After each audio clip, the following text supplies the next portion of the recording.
400 years is too long to wait for justice.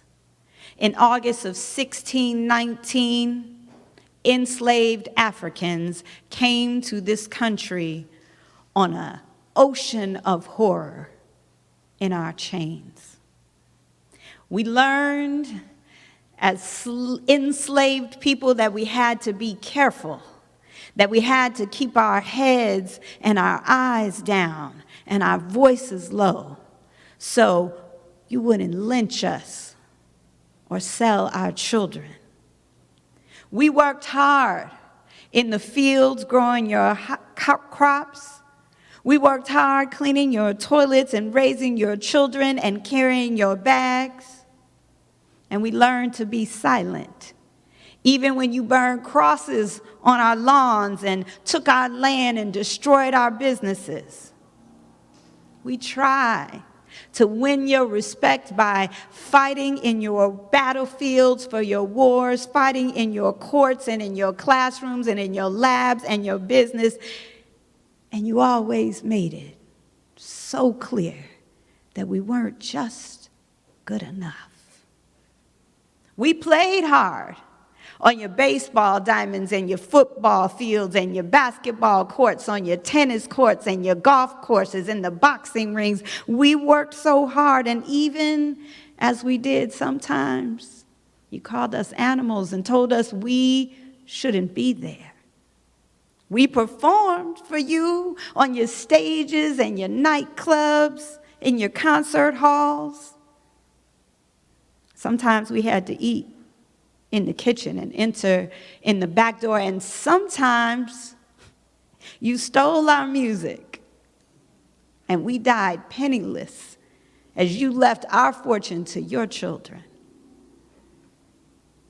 We marched peacefully, and you spit on us, and you turned your hoses and your dogs, and you blew up our children as they went to church. And it hurts. It hurts. Now you say, come on, Rev, we're not going to go there today. This is church. We need some hope and some uplifting. And I say, yes, we do. We're going to get there. But it's time for truth. It's time for accountability, because the world is heating up, and I am not a climate change denier. I am not going to sit here and tell you that the pain is not real. I'm not going to sit here and tell you that there is not a global threat to our very existence, because it's obvious like it never has been before. We have got to come together and do something about this disease of racism before it destroys all of us. So I'm going to tell the truth now. And you know that it's coming from a place of hurt, but it's time, like they did in South Africa, for us to tell the truth so we can have some reconciliation.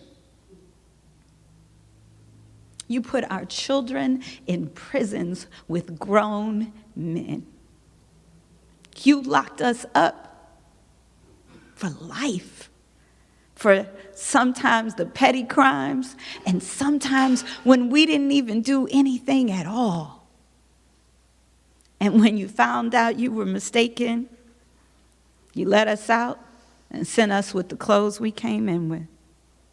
You put us in solitary confinement for years and left us there to lose our whole minds. We put our hands up. We put our hands up, and you shot us anyway. We begged for our lives, and you choked the breath out of us. You came in, guns blazing into our house, and our babies got killed in their sleep, and you didn't even apologize when you found out it was the wrong address. We gonna tell the truth today? You blame us when you murder us. And then you pretend like it's because of something that happened in our past and we not good people, and you didn't know any of that.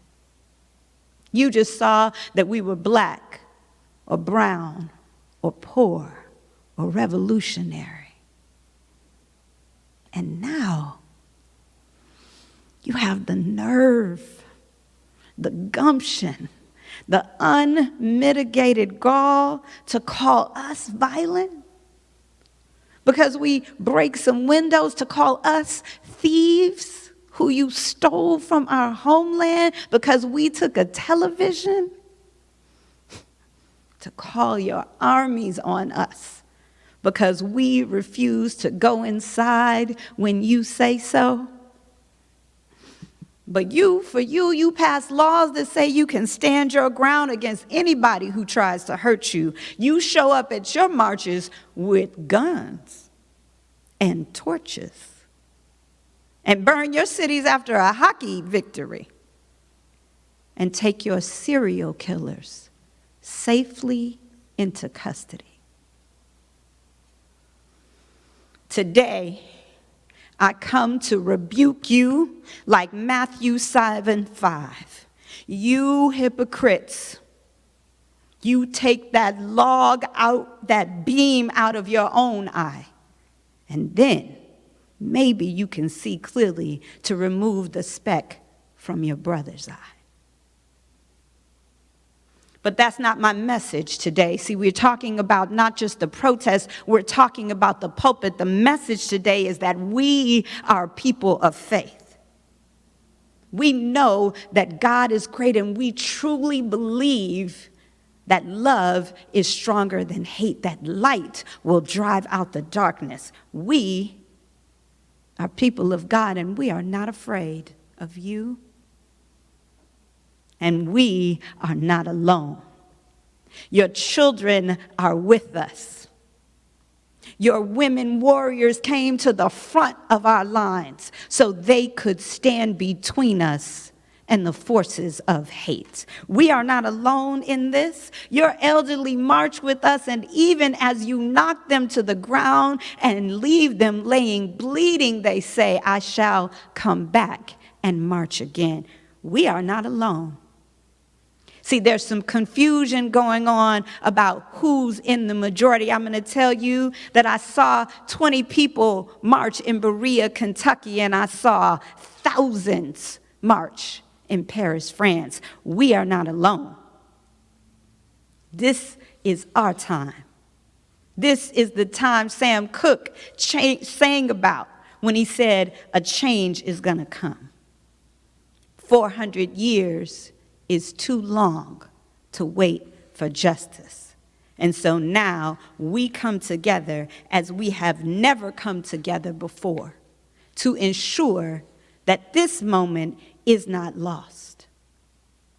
Even your own brethren are starting to grow tired of your unjust racist wars, and they have begun to lay down their shield. I'm telling you that a new day is dawning, and we who believe in freedom will not rest. And in the words of our Pulitzer Prize-winning poet, who is the profound voice of a whole generation, Kendrick Lamar said, "We gonna be all right." Now, I want to take a minute to talk to the people of faith, to the people who believe in freedom. I want to thank you for taking to the streets in droves. I want to thank you for showing up and resisting like David facing Goliath with nothing but rocks in our pockets. I want to thank you for challenging your friends and your family on social media with their excuses and their blindness and their apathy and their white fragility. I appreciate you for the way you stand. I want to thank you because I see you making your corporate statements and giving donations to people who are working for freedom and Black-owned businesses who have been forgotten for too long. I want to thank you. It heals my heart. But I also want to say to you that this is not a sprint. This is a marathon. And what we need is we need you to continue to stand with us when the cameras go off. We've been fighting for a long, long time. Fannie Lou Hamer said she was sick and tired of being sick and tired. And my brother Stevie Wonder said, if you really want to hear our views, you haven't done nothing. We sick and tired of hearing your song telling us how you was going to change right from wrong. But if you really want to hear our views, it's not enough. It's not enough because the system hasn't changed. It's not enough because the police officer who led the lynching posse is still in power. There's more for us to do. I need for you to stand for us like you stand for the environment. I am hurt when I say this, but I want you to protect us like you protect your animals. Because I'm going to tell you what, it hurts to say this, but you and I both know that if the police were out here shooting dogs, they would have been in jail a long time ago. That's real talk. We're going to have to get real with each other because we need more than sympathy. We need commitment. We need dedication. We need that kind of thinking that says we who believe in freedom shall not rest. When it was Me Too, oh, you took down all the heroes. From Kevin Spacey to Matt Lauer, you went after all of them. And what we need right now is for you to get out here and tell these racist police officers time's up. It's time up. No more, no longer. Not one more day, not one more life, not one more person. Time's up. We got to work together now. It's our time to come together. All of that happened in the past, all of that hurt, we're not just going to get over it tomorrow. We got to take care of ourselves right now because Reverend E said on our prayer call, behind all the anger is hurt. And black folks, we got to take care of ourselves and each other right now. Sometimes we need to find one person, not a lot of people, that we can get a hug from. Sometimes we've got to go within to that quiet, peaceful space where God is. Sometimes we got to listen to something that inspires us. Sometimes we have to forgive. Because when we don't forgive, we're all in a prison. And I have to stand guard like a prison guard over you so that you won't be let go from my consciousness, but it leaves me constrained. It leaves me sick. It leaves me stressed. So I need to go to the place within myself that knows that I know that I know that there is a force stronger than even this, and it is never tired. I have to go to my source now, to the thing that moved mountains and moved my people out of bondage, like the folks who were freed from bondage at the Pharaoh when Moses came and said, "Let my people go. Let my people go." We got to work together now. We have to work together now because we are confident, we are sure that we can overcome this morally bankrupt authority with every breath in our body. We got to stop the infighting and what I like to call the progressive cannibalism. You know, we on the left and the far left are mad about who's farthest left, and that's real. But in a time like this, we are going to have to combine our voting power and get out these racists and sexists and homophobes and transphobes politicians. It's time up. They got to go. We got to combine our spending power, right? And start to divest our money from businesses who support these oppressive institutions. We need to come together now.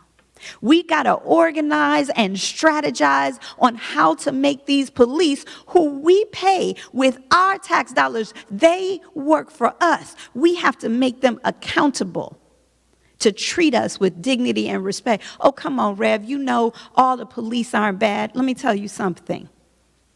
If a teacher hears the teacher next door abusing a student and she does nothing, is she still a good teacher? I say no. I say the whole system is guilty until each person is willing to take accountability for right and divine action, even there. We're going to have to break down the blue wall of silence. Come on, good police officers. If that's who you are, if that's what you are, then lay down your shield and sword and be an officer of peace. Remember that? Remember when we used to call them peace officers and they came from our neighborhoods and they helped get your cat out the tree? Now, some of us black folks, we might not ever remember that. But you remember that. Mr. Friendly, right? That is our job now, to say, you work for us. Or many of us saying, we could just get rid of them altogether. And I know, but who we gonna call when something bad happens to us? Well, I'll tell you what, we already just scared to call. Because what happens to us when they show up is worse than what was happening before they got there. We who believe in freedom will not rest. Now, some of you know that my story involves a history of spiritual activism. I was one of a group of people who formed an organization in 2009 called the Coalition Against Police Executions, because no one person should get to be the judge, jury, and executioner when the crime hasn't even been proven. So we formed that organization and we called people together after Oscar Grant III was killed by transit police here in Oakland, one of the first times that it was caught on video. And I know for me, I've been working on issues of police brutality since 2003. And I guess I thought that if people knew what was happening, they would make it stop. But here we are in the age of the video camera, and even the people who are protesting police brutality are being brutalized. And this is all the people, no matter what shade or color or age that they are. And so I recall working on the organizing for Oscar Grant, and I remember a day when I stood in the BART board meeting, and the chief of police for BART was there, and I looked at him and I said, let me tell you what I believe. I believe that this is the beginning of the end of police brutality in America. The beginning of the end. Why did I say the beginning of the end and not the end? Because we know that the road to freedom is long. I knew that this deeply embedded racism in this policing and criminal injustice system, it's not an overnight thing, but nothing is too hard for God. Nothing is too hard for the people of faith. Nothing is too hard for those who believe. Nothing is too hard for the people who will not rest until love rules the day. It's not too hard. So I said to him, it's the beginning of the end of police brutality. And I personally am not willing to wait until next lifetime. I personally am not willing to wait until another Tamir Rice is killed in 5 seconds in the park. I'm not willing to wait, and I hope you're not willing to wait either, because I actually have some good news. We are winning. We're winning. This is what we call the last gasp of a dying man, because just like we're hurt people hurt people. They're afraid because the old way is dying.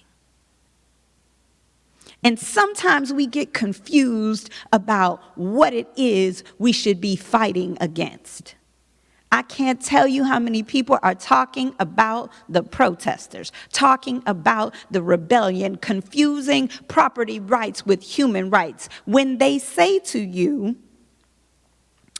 oh, it's horrible that a man got killed, but destroying property has to stop. You tell them that they have it backwards. It is unfortunate that property is being destroyed, but killing innocent people has got to stop. That's what you tell them. This is not the time to split hairs over broken windows. That is not what is important here. Dr. King told us that the riots were the voices of the unheard people. This is who we are. We are the unheard people, and we are not going away. We are actually winning. I talked to my grandmother and my elders, and they say, I've never seen anything like this before. I've never seen so many people coming out from so many different races. I've never seen it just being shown on television every day right in front of our faces what the problem is. We get to see it. People are showing up for peaceful protests and being tear gassed and bombed. They say they're calling in the National Guard, and what I happen to know is some of them are saying, we're not going. Because we're winning now. We are the majority. And I'll tell you the moment that I had, because like everybody else, I didn't know what to say about the property destruction. I didn't like it. When we called the first Oscar Grant rally, we was very clear, this is a peaceful protest. And then folks came in and started burning up cars, and I was at home because I went home after the peaceful protest. And one of my advisors said to me, you have to make a statement to condemn this, to let people know we do not support this. And that made sense to me, so I went out just like some of you are going out and saying, I condemn this action. We are for peaceful, nonviolent protests. But then some of my fellow organizers in the community, they came to me and they said, no, no, no. That's not what you do. And I sat down with an anarchist. You know, y'all try to refer to people as Antifa now because like it's something wrong with being anti-fascist. Ain't that what it stands for? Are you pro-fascist? What's the problem here? Anyway, so I sat down with a brother anarchist, and he said to me, let me tell you something, young lady. If we hadn't been burning up cars, you wouldn't have been on CNN. Ooh, that hurt my heart.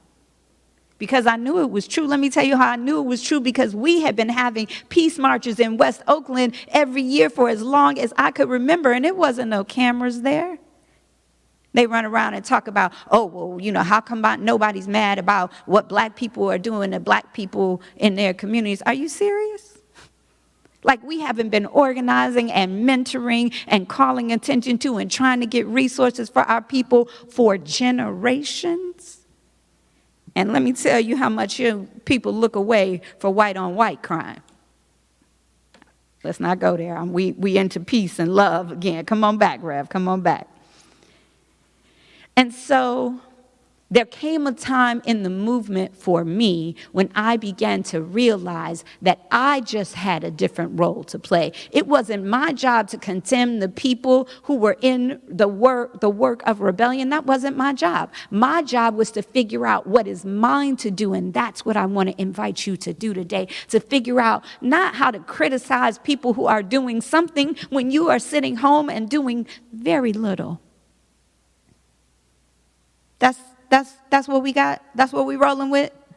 Oh, what I'm going to do is criticize the people who aren't doing it right. Well, if anybody had been doing it right enough to stop it from happening, then people wouldn't be out there. We have tried everything. And if this is what wakes people up, Thich Nhat Hanh, who you love. So you love all the people until you find out that they are with us. Thich Nhat Hanh says anger is our baby. It's a wake-up call. We have to take care of it. And my mentor, Reverend Deborah Johnson, says it's a fire triangle. Let me teach you about the fire triangle now. In order for a fire to exist, it has to have 3 elements. A fire has to have heat. It's got to have that spark, the thing that, as we like to say, that sets it off.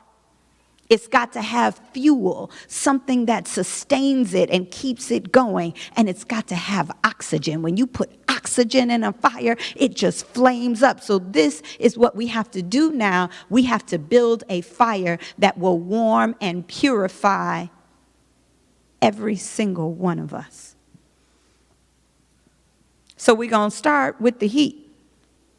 That's what's happening right now. We're turning up the heat in the world, and it's okay. It's okay to have a spark. We're talking about, oh, we're so afraid of anger. We're so afraid of anger. That's not what's happening now. That's not what's happening now.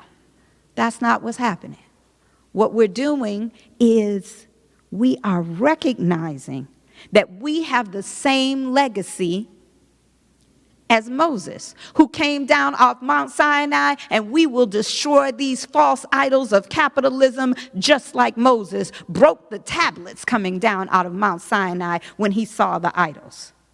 We, like Jesus, will take the whip to these corrupt money changers and throw them out of the temples and the mosques and the centers in our midst. We will not tolerate this corruption of hate and oppression. But we will also have fuel. We will sustain our movement with love and support and peace. We will sustain ourselves by loving each other enough to keep that commitment. Don't try to do this alone. There are so many people coming together. People are asking me all the time, well, how do I talk to this person who doesn't care, who doesn't get it? This is what I want to say to you, don't. Because there are hundreds of thousands of us who do care and do get it, and it only takes a few committed people to change the world. So let's just get together and support each other and love each other, because it's a myth. It's just a small minority that are practicing hate. And hate has no power over us. Let me tell you something. Everybody's so upset about Trump, and I understand that, but only 30% of people over 18 voted for Donald Trump. 30%. Half the people who are over 18 didn't even vote. Well, 42% didn't vote. It's not a majority. That's what we're showing in the streets. We have the power to sustain this movement with our faith, with our love, with our vision for justice, and that is where the oxygen comes in. See, the oxygen is that vision of the future. My friend Van Jones likes to say Dr. King had a dream, not a complaint. See, he wasn't just trying to get us off the back of the bus. What he talked about was little white children and black children holding hands. That was an impossible idea in his time. He wasn't just looking for a small little incremental reform. He was looking for a revolution. Just like Gandhi before him and Jesus before him. See, the peace bringers brought it with clarity of a vision of something great.